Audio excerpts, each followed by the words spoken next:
Hello friends, welcome to make future classes. जैसे कि हमने कंप्लीट फॉरेस्ट्री के कोर्स में हिंदी में हमने फॉरेस्ट्री को लॉन्च किया था, जिसके आज हम पार्ट 3 में पहुंच गए हैं। तो आप हमारा वीडियो को पसंद कर रहे हैं, इसके लिए बहुत बहुत धन्यवाद। तो आइए फिर हम शुरू करते हैं कंप्लीट फॉरेस्ट्री के कोर्स को, जिसके हम पार्ट 3 को पढ़ रहे हैं। तो पिछले वीडियो में हमने सिलेबस के बारे में आपको बताया था कि हम परिभाषा, शब्दावली, इतिहास और पृष्ठभूमि को पढ़ रहे हैं। इस वक्त हम यहाँ पे इतिहास और पृष्ठभूमि को पढ़ रहे हैं, जो वनों के बारे में है या वानिकी के बारे में है। तो आइए फिर हम आज के लेक्चर को शुरू करते हैं। जैसे कि आपने पिछले वीडियोस में देखा होगा कि हम जो है प्राचीन काल में वानिकी के संबंध में इतिहास की चर्चा कर रहे थे, जिसमें हमने इतिहास में ये देखा था कि प्राचीन काल के जो हमारे साहित्य है, जैसे कि वेद हो गया, उपनिषद हो गया, आरण्यक हो गया, ये सारे साहित्यों में कहीं ना कहीं किसी न किसी प्रकार से वानिकी के बारे में चर्चा की गई है और वनों के महत्व को दर्शाया गया है। और साथ ही साथ वनों के संबंध में बहुत सारे जो उपाय हैं या उपचार हैं, उनके संबंध में उसमें उल्लेख भी किया गया है। तो उसी चर्चा को आगे बढ़ाते हुए अब हम विष्णु पुराण के बारे में पढ़ेंगे। तो जिसमें जैसे कि विष्णु पुराण जो है, उसमें वानिकी के संबंध में भी कुछ लिखा गया था। तो इस तरह से उसमें 13 प्रकार के वनों का उल्लेख मिलता है। कितने प्रकार के? 13 प्रकार के। तो वो जो 13 प्रकार के वन है वो ये है। हालांकि ये आपको बहुत अच्छे से याद करने की जरूरत नहीं है, लेकिन आप चाहें तो एक दो बार इसे नजर जरूर मार लीजिएगा।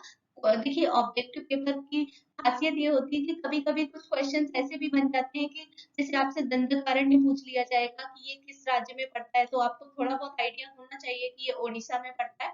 तो एक दो बार नजर जरूर मार लीजिएगा। हालांकि ये उतना इम्पोर्टेंट नहीं है कि इसे आप वर्ड टू वर्ड और एरिया वाइज याद रखेंगे। तो आइए एक बार मैं आपके लिए पढ़ देती हूँ, इसे हम एक बार चर्चा कर लेते हैं, ताकि आपके माइंड में ये जो नाम है ये सुने सुने रहे और आपको इनके जो जगह है और जो राज्य है उसका आइडिया लग जाए। अगर आप ज्यादा इंटरेस्टेड हो तो आप चाहें तो इसे इस तरह से भारत के मैप में मार्क भी कर सकते हैं। ये काफी इंटरेस्टिंग भाग हो जाता है। तो इस तरह से आप भारत में इन्हें मार्क भी कर सकते हैं, एक मैप लेके। तो मैं आपके लिए पहले ये पढ़ देती हूँ। जैसे कि ये अंगीरा वन लिखा है। अंगीरा वन जो था वो बंगाल और आसाम वाले क्षेत्र में था। प्राच्य वन जो है बिहार, उत्तर प्रदेश और नेपाल वाले क्षेत्र में कहा जाता है। नैमिषारण्य वन मध्य उत्तर प्रदेश में है। पंचानन वन, पंच से समझ आ रहा है ये पंजाब जम्मू कश्मीर वाले क्षेत्र में है। अपरांतक वन महाराष्ट्र क्षेत्र में है। दंडकारण्य उड़ीसा में, कलिंग वन उड़ीसा में, कलेश वन जो है नर्मदा नदी के दक्षिण में है। वामन वन जो है वो ग्वालियर के पास है। दशार्णक वन, दशार्ण विदिशा वाला, विदिशा का आप अगर नाम सुनेंगे मध्य प्रदेश के दौरान तो उसका नाम दशार्ण पड़ता है। तो भोपाल का जो आसपास और सागर जम्मू का क्षेत्र है वो आप जानते हैं विदिशा से लगा हुआ क्षेत्र, तो वहां पे दशार्णक वन पाए जाते थे। कारुष वन जो है बघेलखंड और बुंदेलखंड वाला क्षेत्र है। और फिर उन्होंने जंगल को और भी नामों से विभाजित किया, जिसमें एक कुंजर वन, कुंजर जो है हाथी को कहा जाता है। और वही कंटक वन यानी कांटेदार झाड़ियों वाले वन। तो इस तरह से विष्णु पुराण में 13 प्रकार के वनों के उल्लेख के बारे में बताया। तो इसी तरह हम मौर्य काल के बारे में चर्चा करेंगे कि क्या मौर्य काल में कोई वानिकी के संबंध में कोई बात कही गई थी क्या। तो मौर्य काल के बारे में आप जानते होंगे कि मौर्य काल की स्थापना चंद्रगुप्त मौर्य ने की थी। और उनका जो सबसे प्रतापी राजा था वो राजा अशोक था, जिसे हम अशोक द महान के नाम से भी जानते हैं। उन्होंने महानता की उपाधि इसलिए भी ग्रहण की थी क्योंकि उन्हें क्या हुआ था कि वो उन्होंने ऐसे ऐसे काम किए थे जो उस समय के किसी राजा से अपेक्षित नहीं थे। उन्होंने मतलब जैसे हम आज के समय में जब हम विमर्श करते हैं तो हम पर्यावरणीय विमर्श करते हैं, एक मतलब समान जाति के संबंध में विमर्श करते हैं।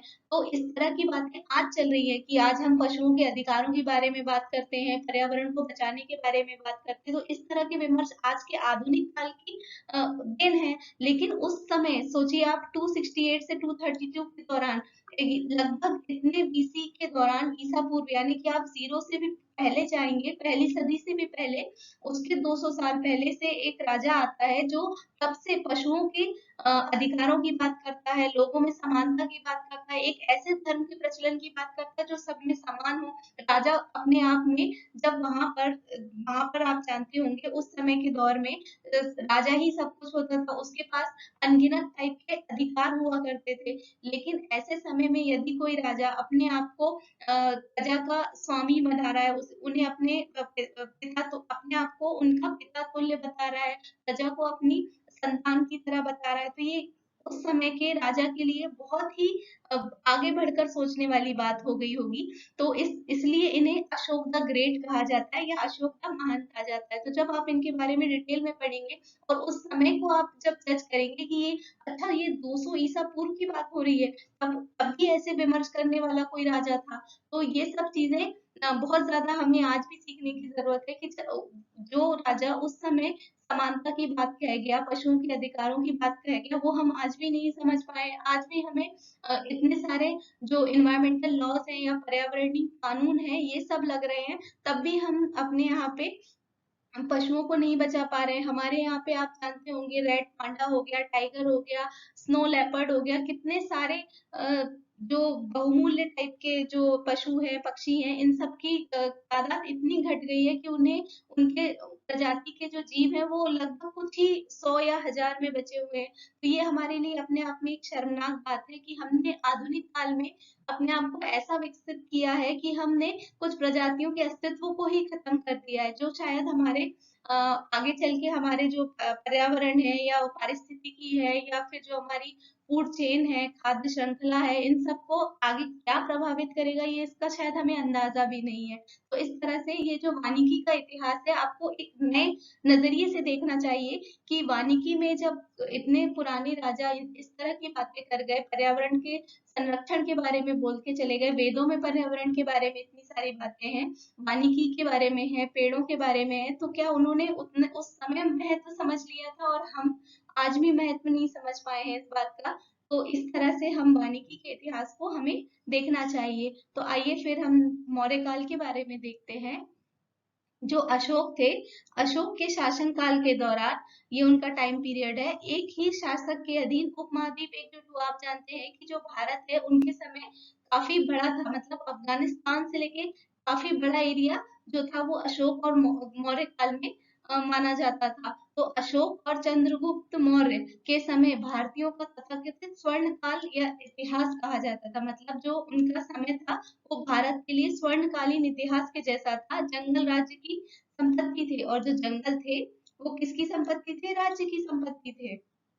चंद्रगुप्त मौर्य को वन के महत्व का एहसास हुआ और गुप्त दशक, ये आपको याद रखना है, सबसे इंपॉर्टेंट इसमें यही हम पढ़ने आए हैं कि जो गुप्त दशक नाम के अधिकारी हैं, उन्होंने स्पेशली इसकी नियुक्ति की, को वन विभाग का प्रमुख के रूप में नियुक्त किया, जो राज्य के वनों की देखभाल करेगा। मतलब उन्होंने जिस तरह से आज हम डीएफओ बनाते हैं, एसीएफ बनाते हैं, आरएफओ बनाते हैं, इस तरह के अधिकारियों की नियुक्ति हम करते हैं वन विभाग के रूप में, वन विभाग के प्रमुख के रूप में। तो इस तरह से उन्होंने भी अपने अधिकारी गणों में गुप्त दशक को नियुक्त किया, जो वन विभाग का प्रमुख था और जो क्या करेगा, राज्य के वनों की देखभाल करेगा। इसी तरह एक और था वनपाल, जो गुप्त दशक की सहायता के लिए वन रक्षक के रूप में नियुक्त किया गया। जैसे कि आप समझ सकते हैं कि जैसे हम जब डीएफओ की बात करते हैं या असिस्टेंट कंट्रोलर ऑफ फॉरेस्ट की बात करते हैं या फॉरेस्ट रेंज ऑफिसर की बात करते हैं, तो इन अधिकारियों के नीचे भी कुछ फॉरेस्ट गार्ड काम करते हैं, वनपाल। तो उन्हें हम आधुनिक हायरार्की में उसे जोड़ सकते हैं। तो वन गुप्त दशक था, उसके बाद उनके अंडर में वनपाल नियुक्त किए गए, जो वनों के रक्षक के रूप में नियुक्त किए गए थे। तो इस तरह से मौर्य काल में आपको ये दो इम्पोर्टेंट फैक्ट याद रखने हैं। अब अशोक के बारे में एक और बात है, हम जानते हैं कि उन्होंने शिलालेख प्रारंभ करवाए थे, भारत में शिलालेखों का प्रचलन चालू करवाया था, जिसमें वो अपने जो आदेश थे, राजाज्ञाएं थी, उनको अपनी प्रजा को जो भी संदेश देने होते थे या अपनी उपलब्धियों का वर्णन करना होता था, तो वो ऐसे एक पत्थर में लिखवाकर पूरे राज्य में जगह जगह उसे गड़वा दिया करते थे कि जनता खुद ब खुद उसे पढ़ ले। तो इन्हीं शिलालेखों में एक लाइन ये भी लिखी थी कि वन सुरक्षा और वन्य जीवों का संरक्षण के लिए आदेश दिया। मतलब उन्होंने उस समय वन सुरक्षा के बारे में बात कही और वन्य जीवों का संरक्षण की बात कही। जब आप हिस्ट्री पढ़ते होंगे तो अशोक ने वन्य जीव जो हैं उनके लिए मुफ्त अस्पताल भी बनाए थे, बिना किसी मतलब देश की बाउंड्री के लिए, देश के बॉर्डर के बाहर भी आप वनों के जीवों के लिए उन्होंने हॉस्पिटल्स बनाए थे, उनकी रक्षा करने के लिए उनके मुफ्त इलाज की व्यवस्था की थी, उनको पानी वानी पीने के लिए कुएं और तालाब इन सब की खुदवाई कराई थी। मतलब एक राजा था जिसने वन और वन्य जीवों के बारे में सोचा था। इसी तरह उन्हीं के जो चंद्रगुप्त मौर्य हैं, उन्हीं के एक मंत्री थे कौटिल्य, जो आज के चाणक्य जिन्हें हम कहते हैं। तो उन्होंने एक बुक लिखी थी अर्थशास्त्र। उनकी बुक का नाम क्या था? अर्थशास्त्र। ये राजनीति के ऊपर थी, पॉलिटिकल साइंस के ऊपर थी, जिसमें उन्होंने 4 प्रकार के वनों का उल्लेख किया था। कितने प्रकार के वनों का उल्लेख किया था? 4 प्रकार के वनों का उल्लेख किया था। तो उन्होंने पहला भाग जो था वन का, उसे राजा के शिकार के लिए आरक्षित वन के रूप में परिभाषित किया था, कि जो 4 भाग बनाए थे। तो उसमें जैसे कि आप अगर ऐसे देखें, तो मान लीजिए उनके यहाँ के वन है, तो एक भाग जो था वो राजा के शिकार के लिए आरक्षित था। फिर दूसरा भाग क्या था? राज्य के लिए आरक्षित था, राज्य की आय, जो भी वहां से फल वगैरह ये सब चीजों की बिक्री होगी, तो उससे वो राज्य के लिए आरक्षित था। फिर तीसरा जो था वो दान के लिए था। उस समय आप जानते होंगे कि ब्राह्मणों को या कुछ ऐसे पुरोहित वर्ग को, ब्राह्मण कहना सही नहीं होगा, कुछ स्पेशल क्लास के लोग होते थे, उन्हें दान के उद्देश्य के लिए वनों को आरक्षित रखा था। फिर एक एक जो वन था वो सार्वजनिक उपयोग के लिए आरक्षित था। तो इस तरह से आपने देखा कि एक व्यवस्थित डिस्क्रिप्शन मिलता है हमें वनों के बारे में कौटिल्य की अर्थशास्त्र में। अब औपनिवेशिक काल में क्या हुआ? औपनिवेशिक काल आप जानते होंगे कि वो वाला काल जिसमें ब्रिटिश इंडिया कंपनी भारत में आ चुकी थी। लगभग 1600 के बाद का काल जो है औपनिवेशिक काल माना जाता है, और 1600 से लगभग 1858 तक हम ब्रिटिश इंडिया कंपनी के मतलब ब्रिटिश इंडिया कंपनी के अधीन थे। और फिर 1858 से 1947 तक हम जो थे यूके, यानी कि ब्रिटेन की महारानी के अंडर में थे, मतलब उनकी सरकार के अंडर में थे। तो औपनिवेशिक काल के बारे में बात करें, तो ब्रिटिश शासन के प्रारंभिक दौर के दौरान बिना सोचे समझे पेड़ काट दिए जाते थे। बड़ी संख्या में पेड़ जैसे साल, सागौन, ये नाम आपको याद रखते चलने हैं, क्योंकि हमारी इसी यूनिट का जो लास्ट टॉपिक है वो है इन सब पेड़ जो है, साल है, सागौन है, खैर है, इन सब के बारे में हमें थोड़ा डिटेल में उनके स्पीसीज के नाम, उनके बॉटनिकल नेम, उनकी यूजेस, इन सब के बारे में हमें चर्चा करनी है। तो आप ये नाम अभी से याद रखते चलिए कि बड़ी संख्या में पेड़ जैसे साल, सागौन, चंदन को निर्यात के लिए काटा जाता था। किस लिए? निर्यात के लिए। वो यहाँ से हमारी वन संपदा को काटकर विदेशों में निर्यात करते थे, और उससे पैसा अर्जित करके कहाँ? ब्रिटेन भेजते थे। तो हमारे देश की संपत्ति एक तरह से ब्रिटेन में जा रही थी। आपने पढ़ा होगा कि ड्रेन ऑफ वेल्थ का जो कंसेप्ट है, या भारत से जो धन निकासी का सिद्धांत जो है वो यही है कि भारत से जो था किसी भी तरह से संपदा को निर्यात किया जाता था, और उससे जो धन अर्जित होता था उसका निकास सीधे ब्रिटेन हुआ करता था, ना कि भारत में किसी तरह के निवेश के रूप में आता था। तो ये हमारे लिए मतलब दोहरी मार झेलने जैसा था। तो इस तरह से साल, सागौन और चंदन को निर्यात के लिए काट दिया जाता था। आधुनिक भारतीय वानिकी का इतिहास एक प्रक्रिया थी जिसके द्वारा अंग्रेज धीरे धीरे राजस्व के लिए, ये आपको नोटिस करना है, राजस्व के लिए विनियोजित वन संसाधन को निर्यात के लिए काटा जाता था। विनियोजित मतलब कोई उनका कोई नियोजित नहीं था ये काम, मतलब जो मर्जी आई वो काट के उन्होंने निर्यात करना शुरू कर दिया था। हाल ही में एक फिल्म आई थी पुष्पा, आपने देखा होगा कि किस तरह से वहां पे चंदन की तस्करी दिखाई गई है। ये जो चंदन हम जिसकी बात कर रहे हैं, इसका बॉटनिकल नाम होता है सेंटेलम एल्बम। तो इसकी तस्करी के बारे में रेड सैंडर्स था उसमें, तो उसकी बात की जा रही है कि किस तरह से ये काटा गया। तो अभी आप जानते होंगे कि कर्नाटक में यदि आप जाएंगे तो वन क्षेत्र के अधीन कोई भी ऐसा पेड़ आपको चंदन का मिलेगा ही नहीं, क्योंकि ज्यादातर तो काट दिए गए हैं, और जो बचे हुए हैं वो संरक्षित किए गए हैं, यानी कि उस तक हमारी पहुंच थोड़ी रिस्ट्रिक्टेड रहेगी।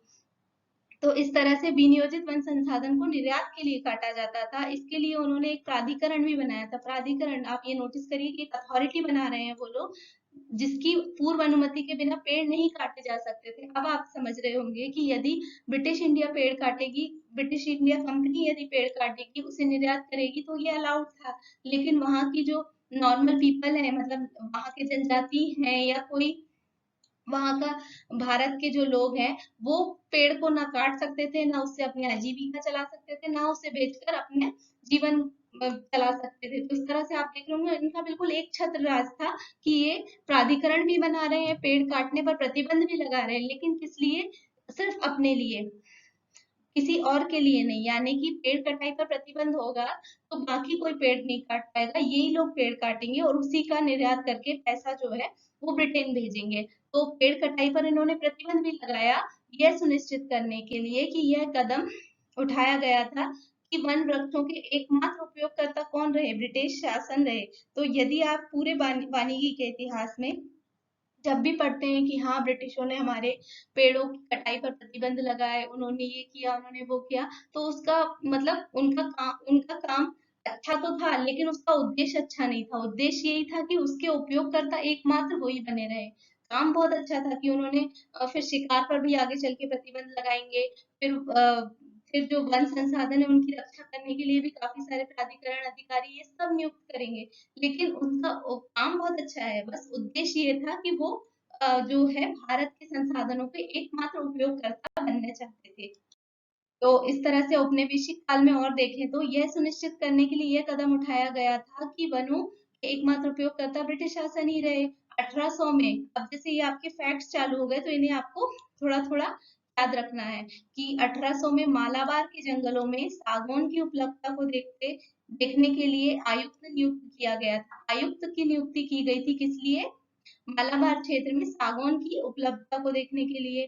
फिर 1806 में मद्रास सरकार ने कैप्टन वॉटसन, ये आपको नाम बिल्कुल अच्छे से याद रख लेना है, कैप्टन वॉटसन को वन आयुक्त के रूप में नियुक्त किया, जो जहाजों का निर्माण के लिए सागौन और अन्य लकड़ी के उत्पादन की उपयुक्त आपूर्ति सुनिश्चित कर सके। अब आप देख रहे हैं कि मद्रास सरकार जो है वो कैप्टन वॉटसन को वन आयुक्त के रूप में नियुक्त करेगी, ताकि ये जो पेड़ से जैसे कि आप जानते होंगे वन संसाधन जो है, वनों से हमें ज्यादातर जो होता है लकड़ी यानी कि टिम्बर मिलता है। तो उस समय क्या था, एक होड़ लगी हुई थी कि जिसके पास सबसे ज्यादा जहाज होंगे, जिनकी नौसेना सबसे सशक्त होगी, वो ही इस दुनिया में राज करेगा। तो आप जानते होंगे कि ब्रिटिशों की जो जहाज थे या उनकी नौसेना थी वो अन्य जैसे स्पेन हो गए या पुर्तगाल हो गए, इन सबसे बहुत अच्छी थी। तो उसका एक कारण ये भी था कि वो लोग जो थे जहाजों के निर्माण के लिए सागौन और अन्य लकड़ी के उत्पादन की उपयुक्त आपूर्ति को देख लेते थे, और उसके लिए उन्होंने क्या किया था, कैप्टन वॉटसन को वन आयुक्त के रूप में नियुक्त किया था।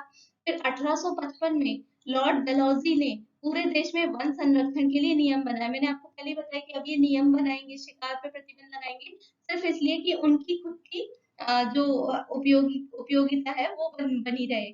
तो ये आपको एज अ फैक्ट याद रखना है कि लॉर्ड डलहौजी ने 1855 में पूरे देश में वन संरक्षण के लिए नियम बनाए थे।